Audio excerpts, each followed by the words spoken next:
Bonjour et bienvenue sur Plume à Papote. On se retrouve aujourd'hui pour une vidéo qui me tenait à cœur, c'est le Plan With Me de 2019 ainsi que de janvier. Alors vous allez voir que j'ai fortement avancé les vidéos, mais voilà, il y a pas mal de choses à dire. Comme d'habitude, on revient sur le mois de décembre et sur mon organisation. C'était un mois relativement simple sur ma façon de procéder et il n'y a pas grand chose à en dire, j'ai envie de vous dire. Ici je chipotais un petit peu pour mon cadre, mais donc voilà. Tout ce qui s'est passé pour le mois de décembre, j'ai utilisé pas mal de collages avec des étiquettes du mot des travaux. Je suis très fière de ma page souvenir, je dois dire, c'est la première fois qu'elle est aussi complète. Pour le tracker, comme j'étais en vacances, j'ai pas tenu. Deux pages qui m'ont fortement aidé. Ensuite, vous avez des dailies, des weeklies, comme d'habitude. Je dois dire que je suis assez contente du résultat et de ce que ça a donné. J'ai beaucoup utilisé mon bullet journal au mois de décembre et je dois dire que ça m'a beaucoup aidé. Quelque chose que j'ai beaucoup utilisé aussi au mois de décembre, ce sont des autocollants qui viennent de chez Action, qui sont en vinyle. Voilà, je les ai utilisés un petit peu partout, même sur la page du Cold Winter Challenge. Vous voyez que je prends des notes et que parfois c'est pas si beau que ça comparé aux pages que je prépare, même si moi je les vois pas très belles. Je trouve que j'ai un peu abusé sur les autocollants, mais bon, c'est comme ça. Et les pages floutées, bien entendu, c'est parce que ça concerne leur travail et que vous n'avez pas à voir ce qui est écrit là.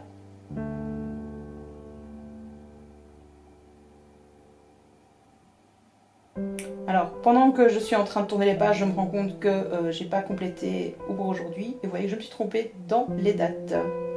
On est parti tout de suite pour le Plan With Me de 2019. J'avais juste écrit Hello 2019. J'utilise une page qui vient de ma boîte Bohoberry pour faire mon bilan de mon année, si vous voulez. Et à nouveau, donc les autocollants qui viennent de chez Action. Je me lâche un petit peu là, je dois dire.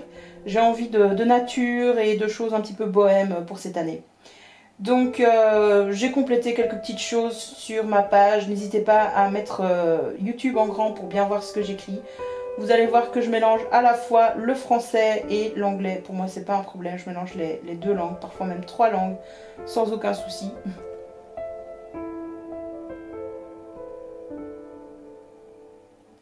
Et puis on est parti pour le calendrier 2019. Donc j'ai pas utilisé de calendex parce qu'en fait dans mon bullet journal j'ai de la place pour caser à nouveau 3 mois. Et donc j'avais pas envie de redessiner un nouveau calendex, mais il fallait quand même que je m'organise pour le futur. Donc c'est pas une overview, une vue de l'année 2019, ici en fait c'est un future log, donc les mois que je vais utiliser pour planifier la suite de l'année. J'ai quand même collé donc le reste. Et on est parti tout de suite pour les objectifs de 2019 parce que c'est bien de commencer l'année avec quelques objectifs. Par rapport aux objectifs, j'ai décidé de définir différents domaines de ma vie, on va dire, et je vais compléter ça demain. J'avais envie de faire une page pixel sur une année, mais pour le sport, donc je trace tout à main levée et ça me fait faire des erreurs, mais bon, c'est pas grave. À la caméra, ça rend bien, en vrai, ça rend moins bien. Et donc je vais colorier chaque petite case par activité sportive que je vais faire. Donc à nouveau les autocollants, je vérifie et j'avais envie de compléter donc la page objectif avec des autocollants.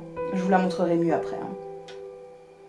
Ensuite, je planifie donc ma page pour le mois de janvier, mon mois, donc je garde le même déroulement que les autres mois précédents.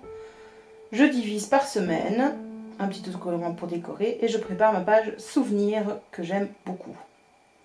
Je change ma façon de faire pour ce mois-ci et donc je vais faire une page projet pour tout le mois. Et on a déjà terminé. Donc mon futur log où je vais noter donc ce qui se passe pour chaque mois. Je pense que je vais savoir caser jusqu'au mois de mars dans mon bullet journal. Et si je ne vous l'ai pas dit, donc les petits calendriers viennent en fait du mode des travaux spécial fête de fin d'année. Je les trouvais très jolis et donc j'avais très envie de les intégrer dans mon bullet journal. Je vais écrire en dessous de chaque mois ce qui se passe pour les différents jours. Ici j'ai le reste de l'année. Vous voyez que j'ai mal découpé, mais bon, c'est pas grave. J'ai rajouté les autocollants donc pour les différents objectifs de cette année. La page pixel et on arrive directement donc au mois de janvier. Avec mon organisation habituelle, donc et donc cette nouvelle page pour les projets où je vais essayer de m'organiser de cette façon-là et plus par semaine pour avoir une meilleure vue en fait de mon mois. Je verrai ce que ça donne, j'espère en tout cas que ça me conviendra. Et voilà, on a déjà terminé. Merci en tout cas d'avoir regardé la vidéo jusqu'au bout. J'espère que cette vidéo bullet journal vous aura plu en voix off. N'hésitez pas à me dire en commentaire si vous préférez cette façon de faire.